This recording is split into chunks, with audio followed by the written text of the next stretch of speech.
As a kid, I always loved playing through the Sand Mountain level in Battle for Bikini Bottom. All 3 slides had a super fun layout, the music was really high energy, and I got a bunch of easy spatulas.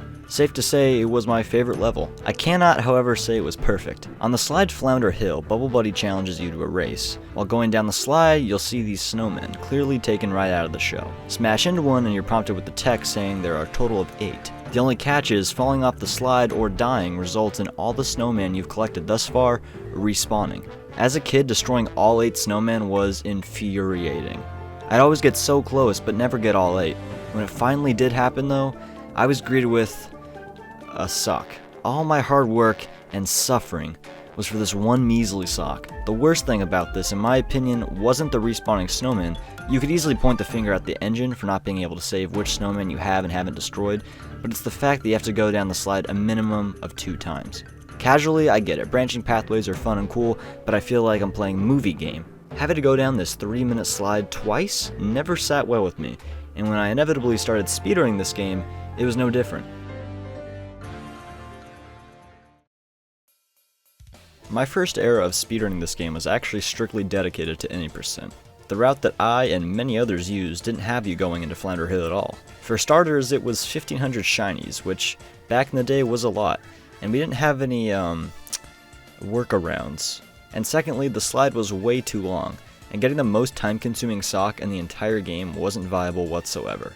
However, if you wanted to play 100% and get the most out of Battle for Bikini Bottom, you had no choice but to get this sock and destroy all 8 snowmen.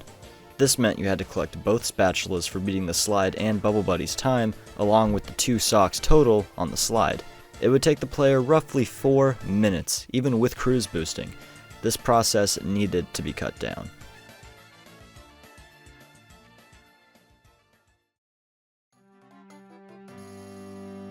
Before going forward, I want to discuss tech that is called timer stopping. First found by Shift, timer stopping is, as the name implies, it stops the timer. This happens because by all normal circumstances, SpongeBob isn't supposed to be able to talk to the character that assigns the timer once they start the countdown. That's why if you fall off and respawn, the timer disappears. So what Shift does when he discovers it is activate the timer by tricking the game into thinking he went down the slide, and achieves multiple timers until it gets stuck, allowing for infinite time to complete the slide. While nobody knew what good would come of this at first, months later a runner by the name of 4 found that you could do the exact same thing with Bubble Buddy. Meaning theoretically we could stop the timer, then collect all 8 Sandmen on the slide in one go, instead of having to go through the box and get the remaining 2.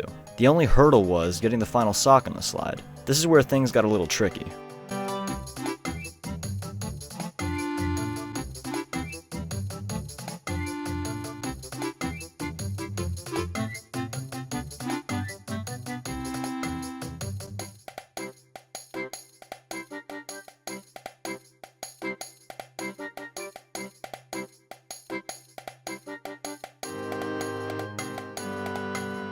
This was big, but it wasn't exactly the easiest thing. Sometimes getting SpongeBob to stop all his momentum on this ledge can be a little finicky, and getting on top of the tube was a little troublesome. But this trick was proving to be huge, and with the help of the new timer stop implement, cruise boosting, and hand disabling, Sandman 1 Cycle, or SM1C, was born.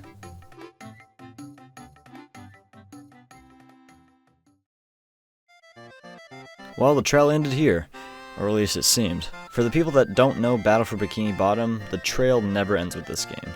Just a month later, a runner known by Rubbertoe found a DCB, or Displacement Cruise Boost, in the area. For those of you who don't know what a DCB is, it's basically a cruise boost on speed, literally. Using the newly found DCB, Strat Hunter Quotata routed the Sandmen accordingly. Combined with the DCB and rerouting, getting all 8 snowmen was now down to almost half of what it was before.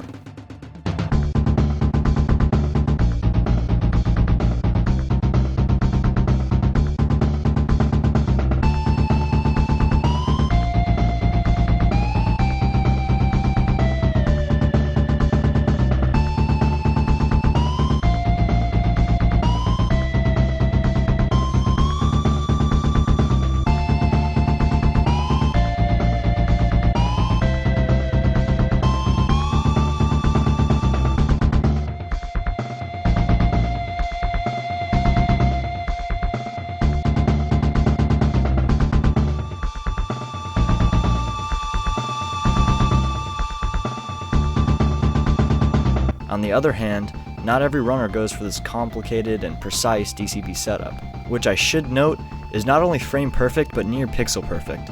Luckily, a much easier and nearly just as fast LCB, or Ledge Cruise Boost, was discovered.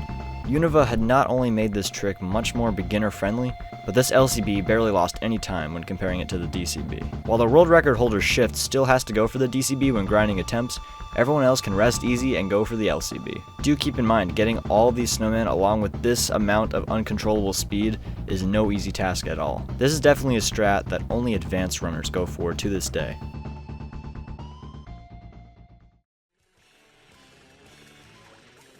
Even if you did the DCB, you'd still have to rely on that to some extent. Okay, is Conker going for YOLO tube? Oh shit! All right, he's gotta be careful. Ooh. Oh, okay. All right, that was All right, yeah, Conker. That was exciting. That was pretty dope. All right. To sum up, the Sandman sock is often the most hated and underwhelming sock in the entire game. Speedrunners were able to make a boring, almost auto-scrollery sock one of the hardest and brutal segments in the entire 100% speedrun. I'd like to thank Kotata for nearly all the research done on this video, and the viewers for continuing to watch my newly made Battle for Bikini Bottom and Rehydrated videos. I'll catch you guys next Friday with another one. Peace.